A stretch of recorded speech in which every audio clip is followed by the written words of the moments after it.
The Gospel according to Luke, the 4th chapter.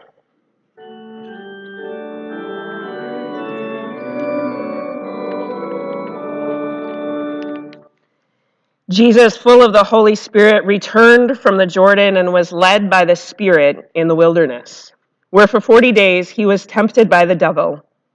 He ate nothing at all during those days, and when they were over, he was famished.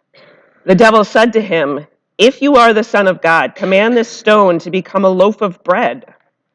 Jesus answered him, "It is written, one does not live by bread alone." Then the devil led him up and showed him in an instant all the kingdoms of the world. And the devil said to him, "To you I will give their glory and all this authority, for it has been given over to me, and I give it to anyone I please. If you then will worship me, it will all be yours." Jesus answered him, "It is written, worship the Lord your God and serve only him." Then the devil took him to Jerusalem and placed him on the pinnacle of the temple, saying to him, "If you are the Son of God, throw yourself down from here.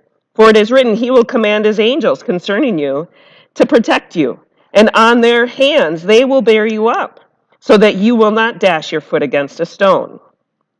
Jesus answered him, "It is said, do not put the Lord your God to the test."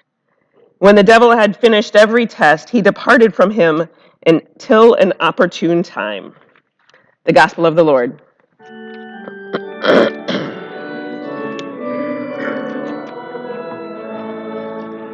You may be seated.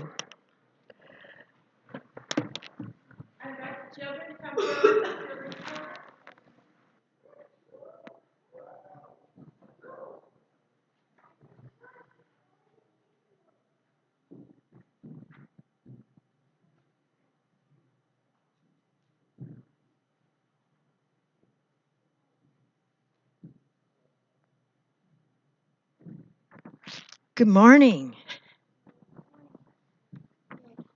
Is that big word up there?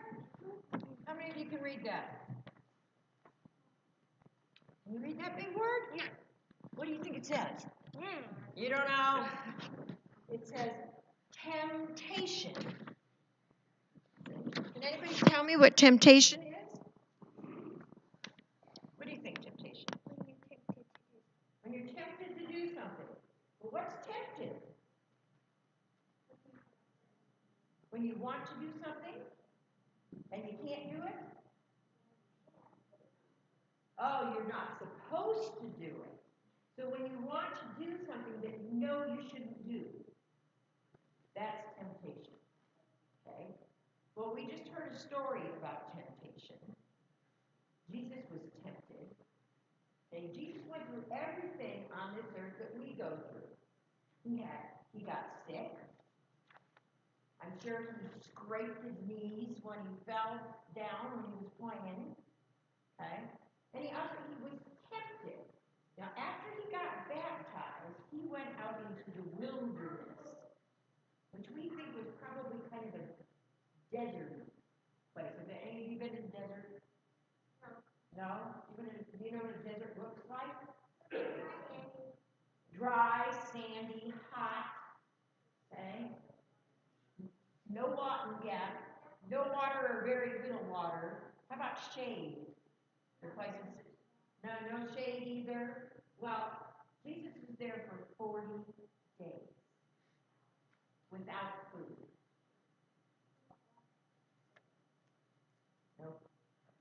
No food, no water. How do you think he was feeling? Hot, hungry, hangry, right? Yeah. So the devil came along to Jesus and said, "See those stones over there? I can turn those into bread so that you can eat them." Now that's tempting, right? Actually, the devil, I got that wrong. The devil didn't say he was going to turn them. The devil tempted Jesus to turn those into stones. He says, "If you are the Son of God, turn those stones into bread." That's pretty tempting, right? But he didn't do that. Well, let's talk about a temptation that you might have. Because you're probably not going to be in the desert for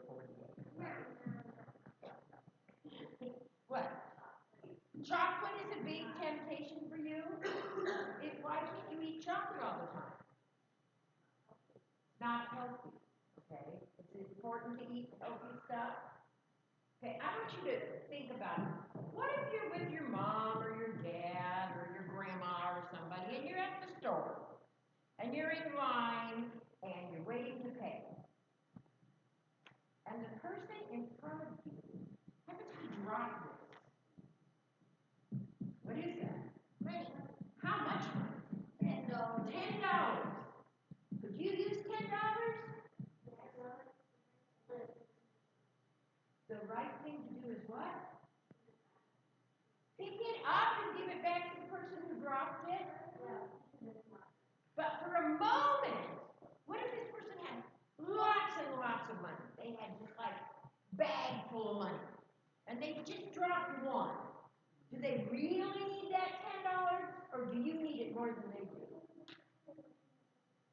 They might, but what if they have all the money they need?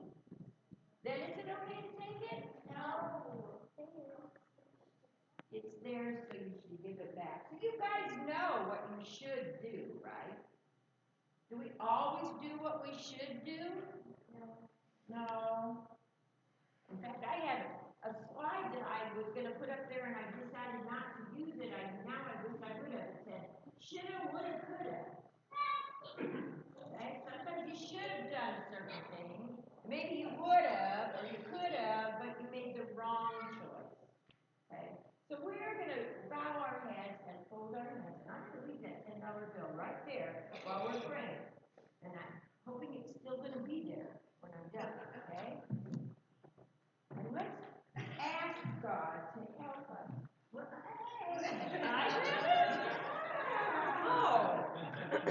Okay.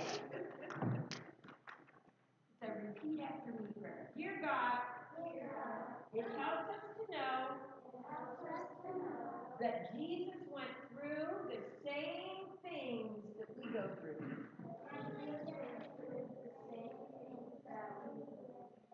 Help us to make good choices like Jesus did. And when we make mistakes, please forgive us and help us to do better next time. In Jesus' name we pray. Amen. Is it there? It is still there. Oh. Oh. Good. That's even better than me picking it up. I have to confess, or I feel compelled to confess, that years ago I bought a pair of jeans at a Goodwill store, and there was a $20 bill in the pocket. And I found it while I was at the Goodwill store. I found this $20 pair of jeans, and I was going to buy it no matter what. But then I was like, I'm sure I brought the $20 bill home with me. I'm just going to confess right now. But in my mind, I made all sorts of reasons because I was like, well, maybe the person who donated this intentionally put $20, thinking that whoever bought these jeans needed the $20, right? Maybe this was like a sneaky way to give a donation. This wasn't just an accident. And also, who would I give it back to? Do I give it back to Goodwill? Do I give it back to whoever, dumped it off from the trunk of their car? Anyways, that was enough of a conscious triggering moment when I, could have had the opportunity to give it back to Goodwill and have them do that for their goodwill. But I myself was like, this is my new lucky pair of jeans. They came with a $20 bill. So it isn't that easy to always do the most generous thing, because sometimes it feels like dumb luck that you have walked in on. So today we are talking about temptation, which, as I just said, sometimes it's hard to know what is exactly the right thing or the wrong thing, or what temptation looks like. And not to sound like I'm poo-pooing on the Bible, but I feel like despite not eating for 40 days and being in the desert and the wilderness, that this wilderness is all too tidy for me. Like, it seems like Jesus is really clear that this is the devil, right? Like, he has a name tag on. He presented himself. Jesus was led to the wilderness by the Spirit. So it was like on purpose, like he had agreed to go on a confirmation trip. And he knew this was all part of the plan. This was not out of nowhere. Shortly after you are baptized, Jesus, we will take you into the wilderness where the devil will tempt you. And once the devil was done with his temptation, he went on his way, right? It is all too clear. And like he signed up for a program, right? This is sort of like Boy Scouts for Men or something. You will be tempted only for 40 days and 39 nights. You know that there is a conclusion to the wilderness. That is absolutely nothing like my experience of wilderness. You have no idea how you found yourself there. If the Spirit led you there, you're like, what? Why? What? I did sign up for this, actually. And the devil does not wear a name tag. The devil often doesn't look like the devil in some sort of like made-for-TV movie. That is just not how the devil looks. I don't know what the devil looks like, but it doesn't look like that in my life. The devil is much more attractive.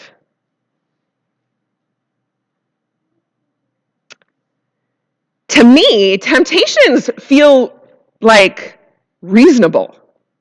Temptations are my own reasonable response to fear and doubt and anger and exhaustion and despair.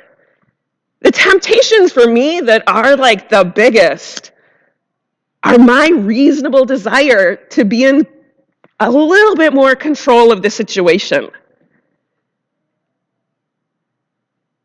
and to let myself off the hook from God.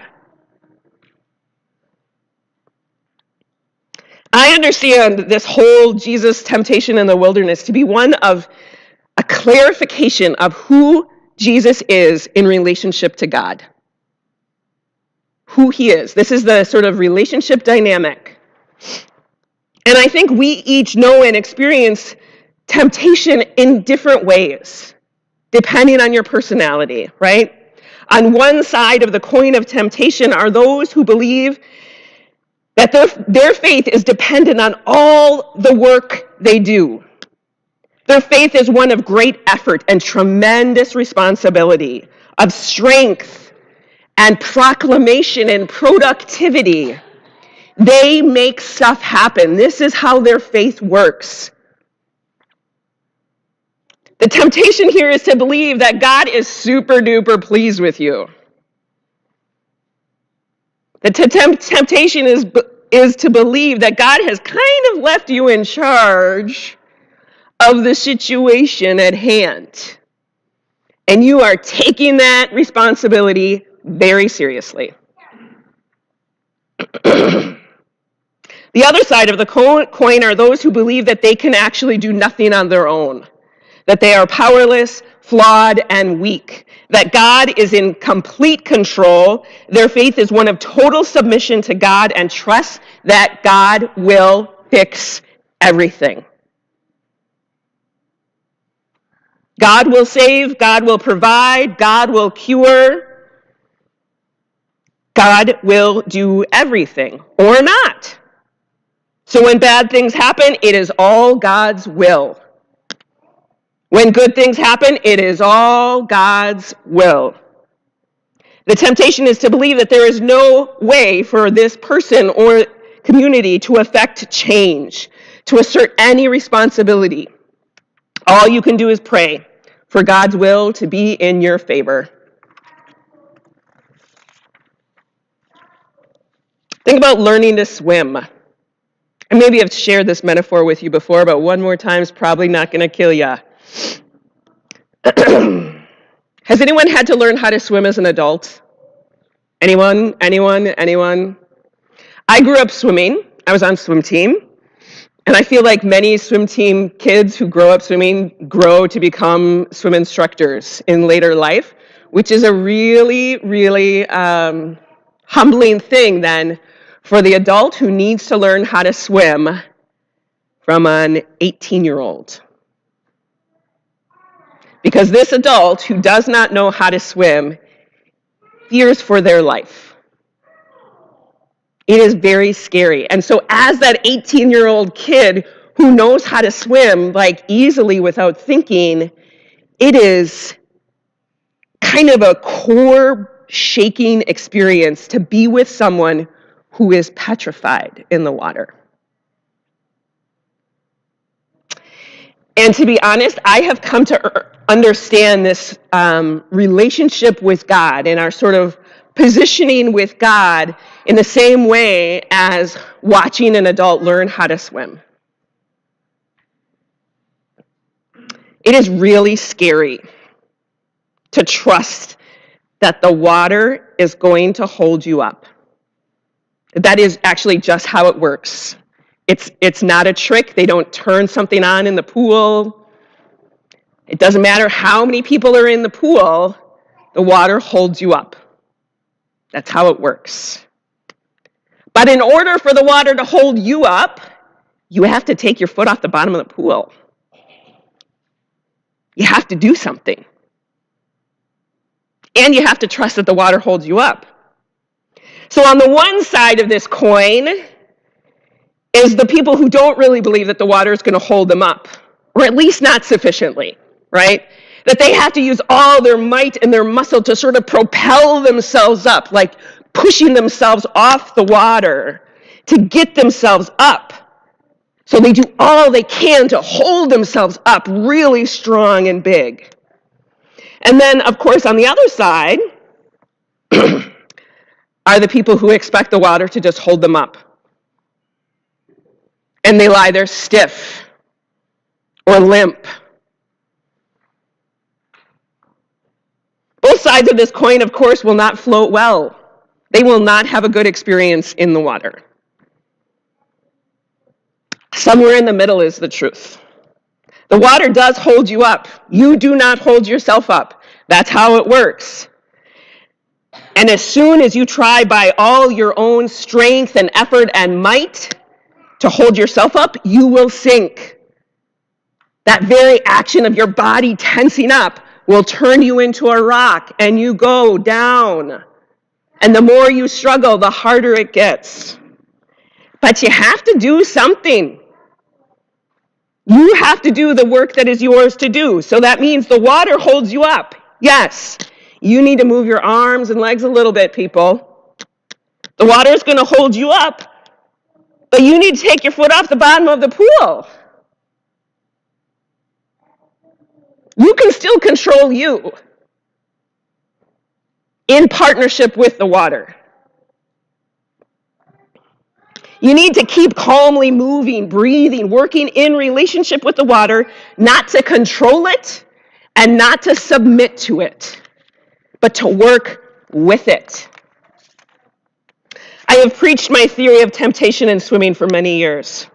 And without fail, someone will come up to me afterwards, and I'm sure some of you are creating your rebuttal to me right now, about how they actually, factually, and scientifically cannot float.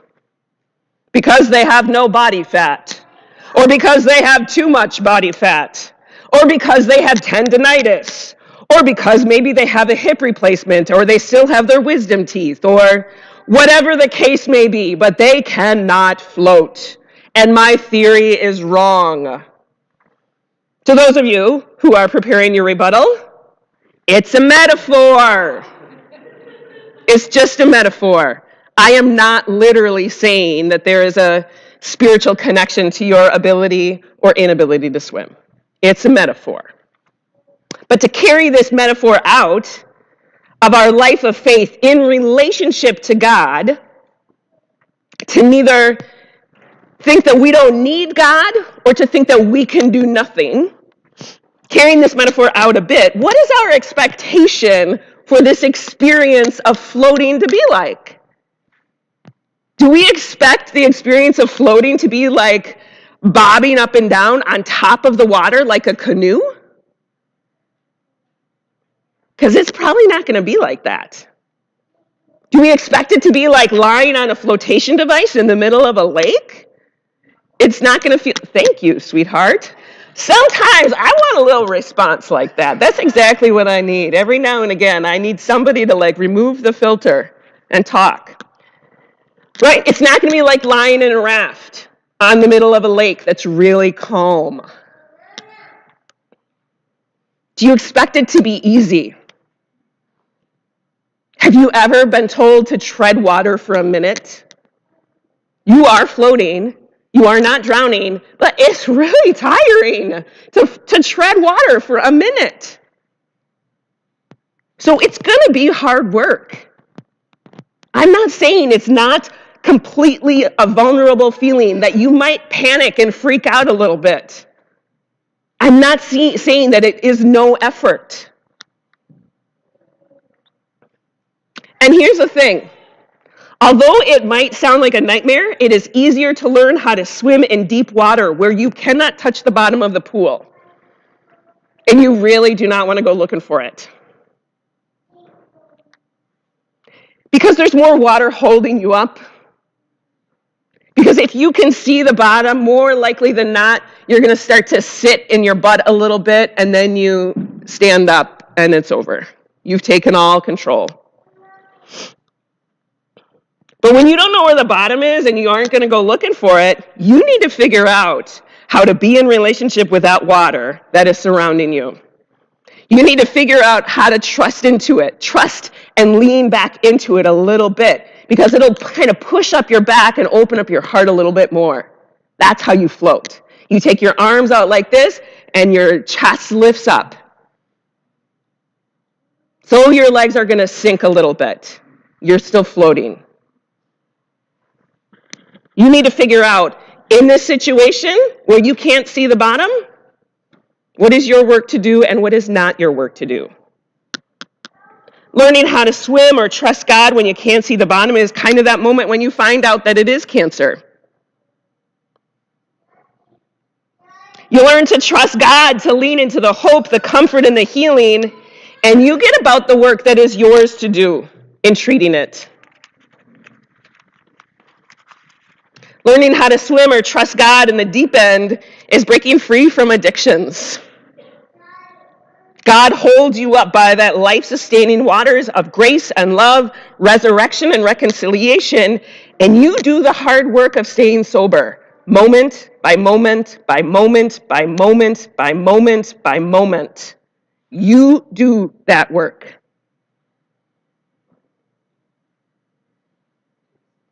Maybe some of you feel like you are swimming in the deep end as a church. Now that, once again, Lutheran Church of Mahomet is without a pastor, right? And you're all tired of being in the deep end, I know. You kind of got used to getting to wear a little life preserver for a while, didn't you? Feeling like there was maybe a nice raft, like those kind that have drink holders.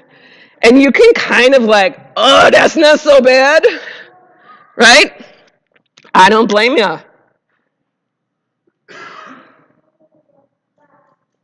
So some of you might be tempted to believe that it is all dependent on you.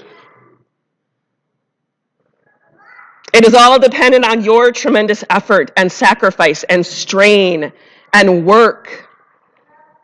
While others are tempted to believe that what you do doesn't even seem to make a difference. You are not in control of this situation at all.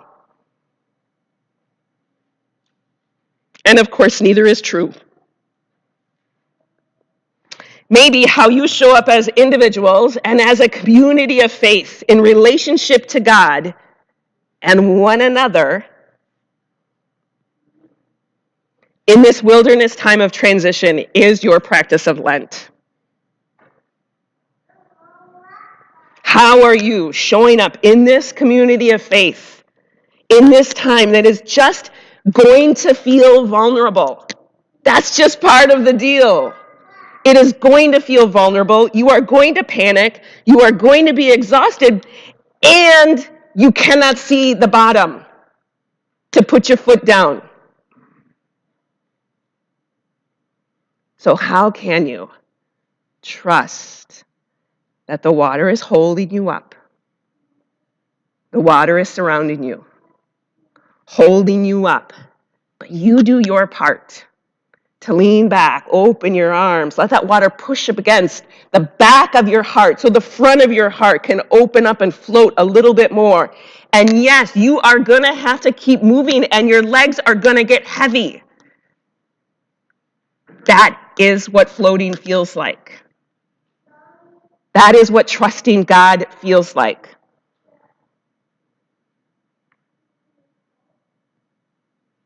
Amen.